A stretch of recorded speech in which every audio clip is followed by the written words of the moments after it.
A snowy forest lies quiet under heavy white branches. The path is empty, and the air looks still, as if no one has passed through for a long time. Suddenly sharp sounds break the silence. Something cuts through the snow-filled air, and impact flashes appear between the trees, warning that a fight has already started nearby. Explosive clashes erupt. Blue energy, like bursts, tear across the forest, shaking snow from the branches. The battle grows louder, filling the area with repeated strikes and shockwaves. The scene opens to several fighters in motion. A red-haired mercenary charges forward while others scatter. A white-haired, heavy-built enemy swings a massive pillar-shaped weapon, forcing everyone to dodge. The red-haired fighter grits his teeth, sweating. He realizes the enemy's strength is abnormal, like a monster. He prepares to push through despite the pressure and the dangerous range of the huge weapon. The white-haired enemy spins the pillar in a wide arc. The weapon moves like a storm, cutting the snow and air. The red-haired fighter leaps up, trying to attack from above before the next swing lands. Midair, the red-haired fighter dives toward the enemy's blind spot. The white-haired man raises the pillar instantly, blocking at the last second. The red-haired fighter is forced back by the impact. The pillar slams down with crushing force. Snow and debris burst upward. The red-haired fighter lands and slides, trying to regain balance. He sees the enemy is still steady and barely affected. The red-haired fighter thinks fast. He admits that normal attacks will not work. The enemy's weapon is too heavy, too fast, and too hard to break. He starts looking for timing and an opening instead. The white-haired enemy swings again, faster and wider. The red-haired fighter ducks and shifts, but the blow tears through the snow and clips close enough to knock him down. The fight continues with the enemy pressing forward while the red-haired fighter struggles to survive long enough to find a winning move. The red-haired mercenary dodges too late. A huge strike crashes down near him, sending snow and broken wood flying. He realizes the enemy's attacks are strong enough to crush the ground and nearby trees. The white-haired giant swings again in a wide arc. The red-haired mercenary slides back, bracing himself.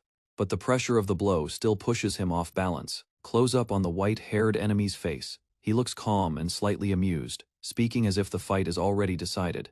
He treats the mercenaries as arrogant amateurs. The enemy's massive weapon sweeps forward like a moving wall. It slams into the red-haired mercenary's space, forcing him to block and twist his body to avoid being crushed. The red-haired mercenary gets hit hard. His face is pressed close to the ground, blood on his cheek, eyes wide from the impact. He struggles to breathe under the weight and shock. The battlefield goes quiet for a moment. Snow falls again. In the distance, the enemy lands from a jump and drags his weapon through the snow, leaving a deep trail as he approaches.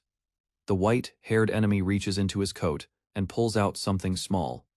He brings it to his mouth like a cigarette or pipe, acting relaxed even while standing in the middle of the fight. A top view shows the enemy sitting back on the snow with his huge weapon beside him.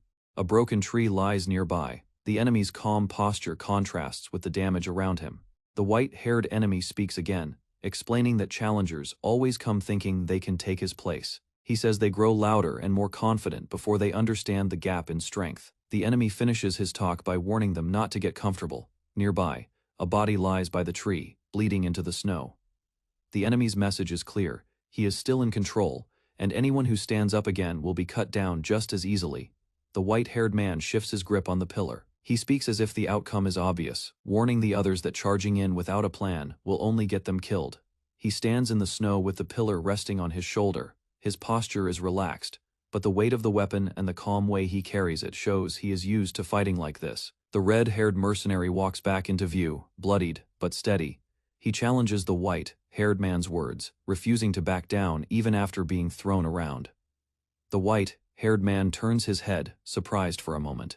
He studies the red-haired fighter's condition and realizes the man is still willing to continue. Both of them face each other in the open snow. The white-haired man tells him to come closer and fight again, almost like he is offering a final chance to prove something.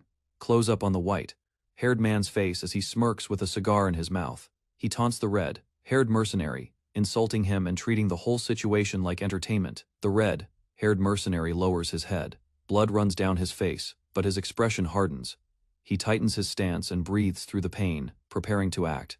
He draws power into his weapon, and a purple energy glow forms along the blade. He declares that someone will die here today, making it clear he has chosen a decisive fight. A close look at his eyes shows strong resolve.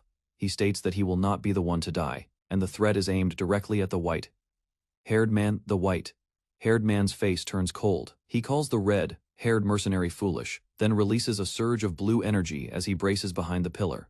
The snow around him shakes from the pressure, showing he is about to counter with full strength. The white-haired giant powers up, blue energy rolling off his body. He warns the red-haired mercenary that death comes fast, and there will be no regret after it happens. The red-haired mercenary steadies his breathing. His body is stiff from injuries, and he admits the enemy's pressure is overwhelming. But he forces himself to keep moving. He thinks through the fight with a clear head. He remembers how the enemy kept distance, blocked everything, and never gave a clean opening. He realizes brute force will not work. His arm shakes as he grips his weapon. His hand tightens, then slips, showing fear hitting him at the worst time. The moment of hesitation could decide the battle. He pushes forward anyway, and pins down his own doubt. He questions the fear directly, and locks his focus back onto the enemy, refusing to freeze. A sudden flashback hits him, a castle scene from the past. The memory interrupts his concentration, hinting that this fight connects to something he has lived through before. In the memory, the red-haired mercenary faced a blonde noble. The blonde man accused him of acting above his station, and said he should have stayed in his place. Back in the present, the red-haired mercenary is shocked.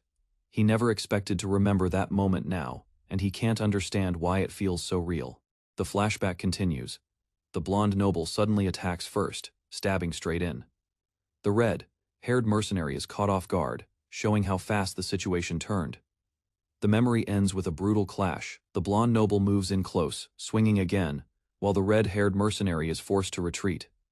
The red-haired mercenary snaps back to the snowy battlefield, realizing his fear is tied to past defeat, and he must break it now if he wants to survive. The red-haired mercenary suddenly shouts in alarm. Something about the enemy's movement feels wrong, like the fight is shifting into a worse direction. In a quick flash, the blonde noble from the mercenary's memory appears in front of him again. The mercenary lunges forward, startled, as if he is reacting to that past attack. The mercenary swings, but the blonde noble steps in close and catches him. The noble's timing is exact. The mercenary's strike fails, and his body is pulled off balance. A close-up of the blonde noble shows calm blue eyes. He explains that when someone feels they are losing, their first instinct is to avoid danger, not to win. He reads the mercenary's hesitation clearly. The blonde noble grips his weapon and shifts his hands. He prepares a follow-up strike, and shows that one mistake is enough to give the enemy an opening. The blonde noble pushes the mercenary back, and says that if the mercenary had stayed composed, he might have had a chance. The mercenary stiffens, unable to answer. Back in the snowy present, the red-haired mercenary's face is covered in blood. He repeats the core of the lesson to himself. Fear is the reason he loses control, and he must overcome it.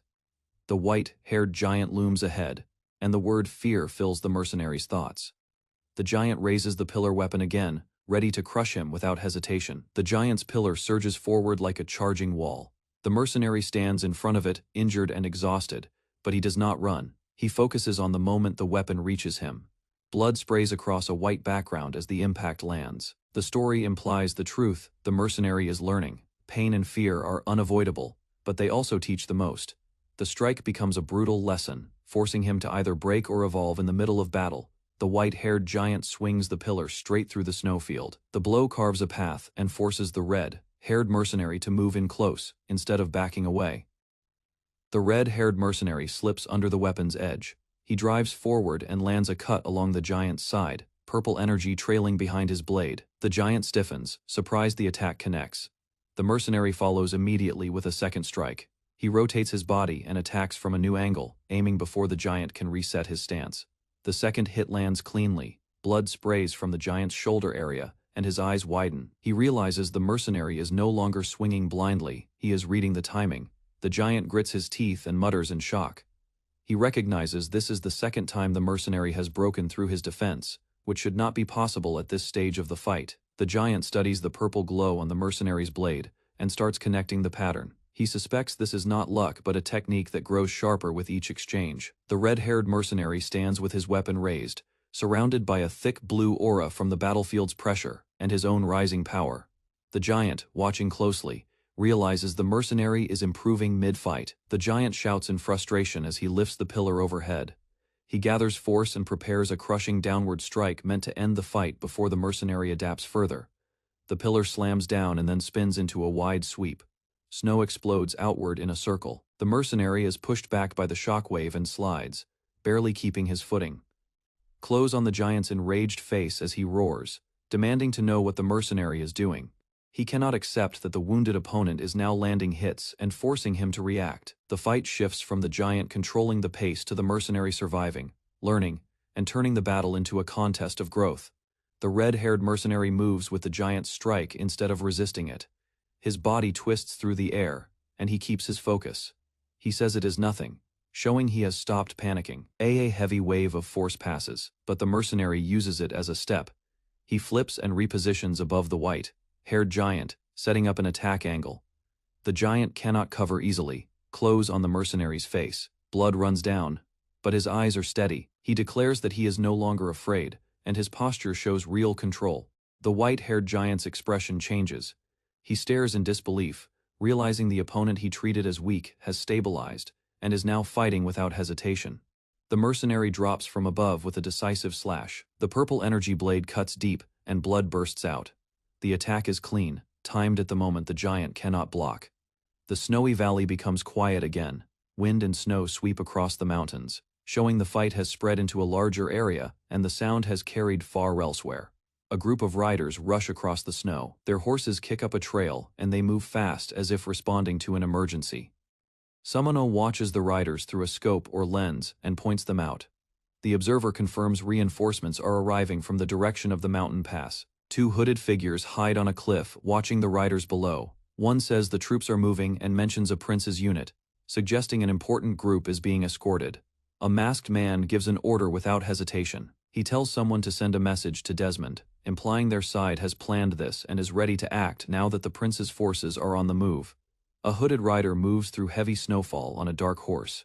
He reports that the Ferris's southern faction is moving exactly as planned. His posture stays low and controlled, showing he is operating under orders and tracking the situation closely.